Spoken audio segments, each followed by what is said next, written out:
Hi, I'm Christian. This is Crowland, a narrative gaming channel, and today we're talking cosmic horror for the 21st century. I've been gone a while from this channel, mainly health issues, and I made a move halfway across the country to a tropical paradise. Also, I'm not appearing on camera for a while, so if you're watching this gaming or doing your dishes, you're good. But I'm back now, I've missed you, and I haven't really made a video since the Kickstarter, I don't think. So I wrote a book called Cyberpunk about adapting cosmic horror for heroic fantasy. Cyberpunk by Crowland is on DriveThruRPG, and one day we'll get it on Amazon. I thought I'd be quite over cosmic horror by now, just sick of it. But my favourite part of the book was talking about pinching other ideas that have cosmic horror frameworks, but aren't the same sort of fictional universe as Deep Guns and Yog-Sothoths, Yog-Sothoths. Anyway, mainly because these are new things, not the 100-year-old brain-sickly phantasms of a neurotic racist who you wouldn't go to the pub with. H.P. Lovecraft was scared of T.S. Eliot poems. He's a great writer. He's important. I like him. But he's not all cosmic horror. And what scared people in 1925 isn't what's under our skin 100 years later. World War II, the Cold War, quantum theory, fascism is back for some reason, and that changes the game. And I don't really care if God turns out to be a really big ball of goo bigger than a dozen galaxies. I don't care about God. So here's 5 modern pantheons that build on Lovecraft's framework. They're not retreads, they expand it. They make cosmic horror feel participatory, embedded in the 21st century, and more relevant to our experiences, where knowing too much these days isn't just dangerous, it's inevitable. So let's start with number 1, the Leech Hierarchy from Laird Barron's The Croning, 2012. Other stories as well, I think. So let's start with the Children of Old Leech. Barron doesn't give us tentacles and forbidden tomes. He gives us parasites, an entire caste system of world-like elder predators that feed across physical, psychic, and even the temporal layers of the universe. The lower ranks of the children show up as physical corruptions, tumors and compulsions, inherited diseases, cursed bloodlines, congenital family sickness. That's the children. That's what they are. Mid-tier children, who are more traditional kind of monsters, but they can also appear human, typically they come out of families who are cursed through generations. They tend to be vicious, they're psychological predators, they like degradation, and that's what they choose to sacrifice. In the book The Croning, the main character's entire life is carefully constructed, a dreadful Truman Show kind of thing. The sacrifice is stripping it all away from him, and the apex entities, the true children of the Leech, they feed on timelines. They're just outside the scope of a game baddie.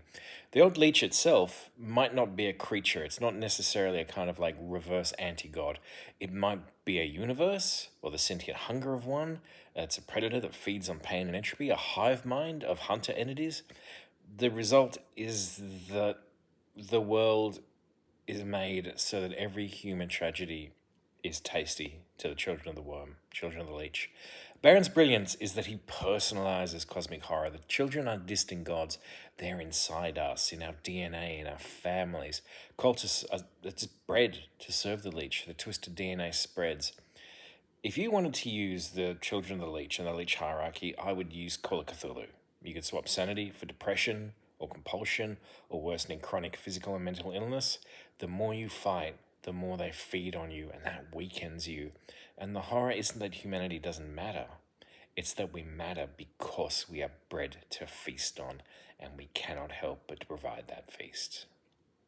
Number 2 is the Anunnaki Overlords from Kenneth Haight's The Madness Dossier, again from 2012. Good year. I love this one. Haight's Madness Dossier starts from a wild premise that humanity used to be slaves of the Babylonian gods, the Anunnaki. They were not just myths, they are mimetic overlords. They bred us to respond to certain symbols and words, programming our experience of reality at a linguistic level. Then around 535 CE, the year the sun dimmed and history went tits up, humans somehow rewrote the timeline so that Anunnaki never existed. But the Anunnaki is still out there half erased, trying to overwrite reality and to come back. Their servants, the Shedu, are psychic enforcers who rewrite the world through language viruses. Say the wrong word, and history rewrites itself around you. Thankfully, there are organized resistances, and the best one is Project Sandman, a secret organization whose job is to keep humanity asleep, because remembering the Anunnaki makes them stronger.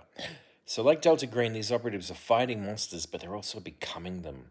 You can't study the Anunnaki without feeding them. Every act of awareness brings the apocalypse closer. Fighting is compliance in a way. Lovecraft gave us beings who can't be comprehended. Height updates that. They can't be remembered. Reality itself is an unreliable narrator. Again, I'd do this in a Delta Green campaign or give GURPS a go, you know? It's old fashioned, but it's fine. And I would use Delta Green Adventures. 3/4 could be usable with little to no work. The Shadow have a lot of forms. You can just use the COC stats of the Dark Youngs and all that business. The secret police aspect, I think, is really key to balancing cosmic horror and human horror.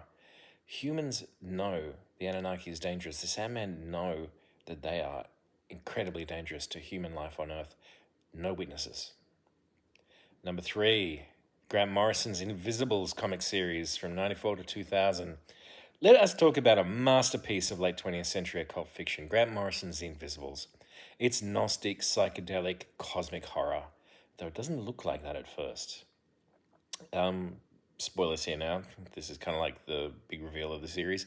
The Outer Church in The Invisibles is the name for the armies of transdimensional beings of control. They created our false world, this simulation of consumerism and obedience. Their goal isn't to eat us, it is to standardize us, to reduce the chaos of human thought into something predictable and safe that has no need but to serve, consume, and die. Finding them in The Invisibles, a conspiracy of guerrilla magicians who hack reality with rituals and drugs and willpower. They treat magic as code because the universe is code. But here's the twist. There are no sides. The Outer Church isn't evil. It's the manifestation of our own fear and of freedom. Humanity built its own prison. The universe is terrible because we think we deserve it. The Archons are our self-disgust. Now, this is obviously more religious horror than cosmic horror, but all we're meant to be is consuming slaves without love or hope, utterly without freedom. That's the cosmic horror of it. We do exist, we do matter, but only as goddamn slaves. It's just that the universe doesn't care. It's that the universe is what we made, and we made it wrong. So if you wanted to use these Gnostic, archonic themes like this in a game, I think the first place to go to would be Mage the Ascension, not the new one. Mage the Ascension from the 90s. Unknown Armies, City of Mist, which I haven't played but looks absolutely rad for this sort of business. Your PCs start off as people, you notice in reality glitching, and you slowly realize you're in a spiritual insurgency, and then either the church finds you or the Invisibles do to drag you into a war that neither side truly understands. Of course, you can cut out these non-dualistic themes and play it straight. Whatever your outer church is, it really does want to destroy human freedom. Simpler that way, if not as thematically as rich, though. You could reflavor the church as angels who despise our place as God's favorite and thinking we're just beast, sinister aliens running experiments. And if you didn't want to center it around magic, use superpowers. Make them a really next-level threat, the Outer Church, the spiritual force that allows supervillainy as a concept to exist, that wants to see humans afraid and bullied by the mad and authoritarian. Loads of adventure types you can do, but the theme is always against authority, freeing children from adoption agencies where they're mentally spayed, politicians possessed by church entities, time traveling to stop chaos, even taking on an Archon. They're not impossible in this. Anyway, love The Invisibles, great comic. Number 4, The Spiral from Junji Ito's Uzumaki from 1998.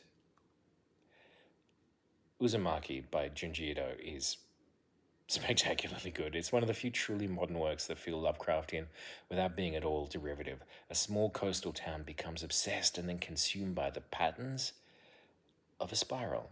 Spirals appear in smoke, in hair, in human flesh. People twist into grotesque shapes. A girl's scar becomes a vortex that devours her. A boy's father winds himself into a human coil. Some dudes start to mutate to appear like grotesque human snails. There's no god revealed, no individual, sort of, I am Spiralo or master of spirals. But by the end, deep underground, we find that there's a vast spiraling city, implying some ancient intelligence that needed humans to complete its geometry. I think the secret behind Uzumaki is that the force that is somehow working to create an aesthetic It's an art project. Perhaps the human madness and degradation is part of the project. Some fans call these things the spiral architects, and the name fits an alien design principle turning life into a pattern. In your game, you could use symmetry instead of spirals, as town seems to be reshaping itself, or perhaps a mad energy being is obsessed with symmetry, and your space colony is under attack by it that suddenly mirrors itself. It's changing. No one gave an order for it, but the town has changed, the colony has changed, and then people are split into two versions of themselves. Or make it a fantasy.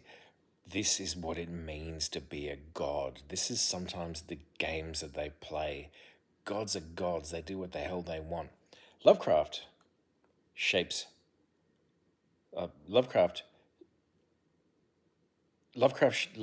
geometry.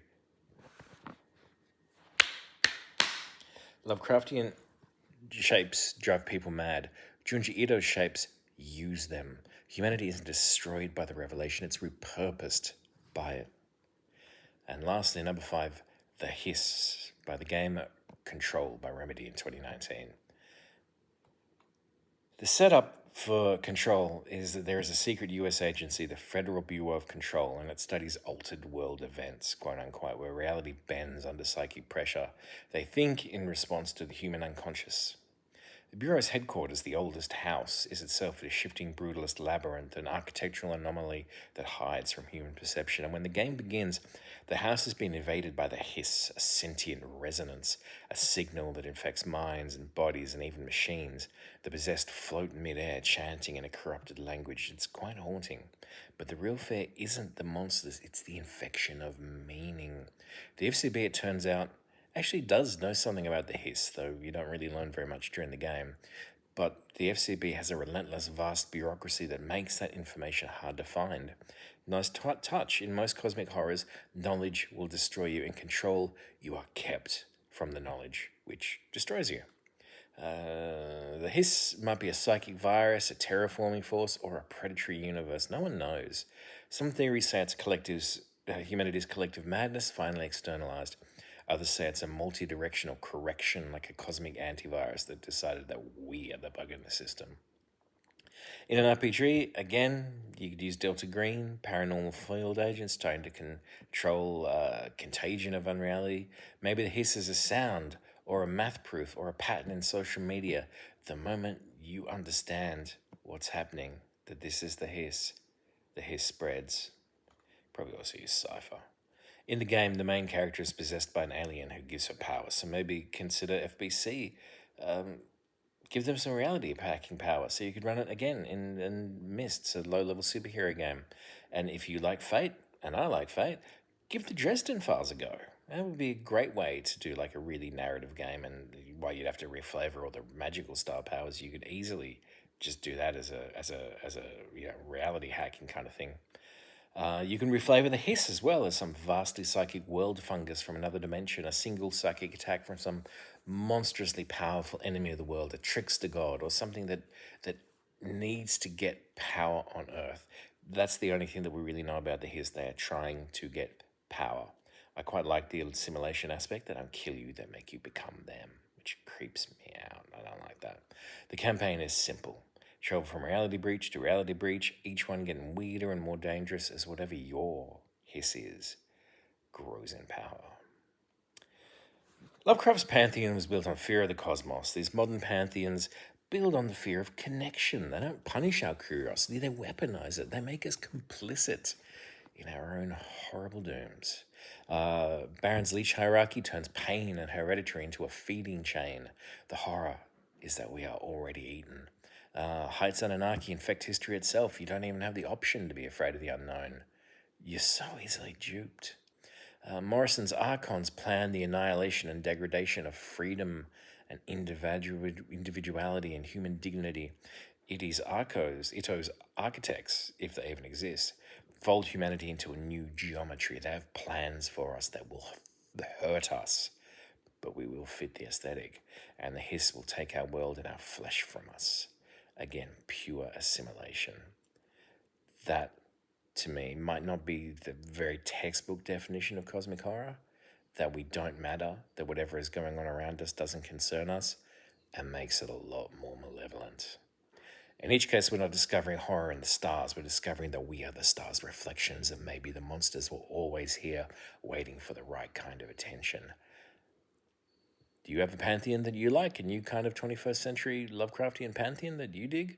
Do you think the Laundry Files, for example, is the best new taste on this kind of horror? And I gotta tell you, I always thought that there was a lot going on in the Ghostbusters that we could use. So tell me what you like. I would love to know. I love these discussions. I love you. I'll talk to you later.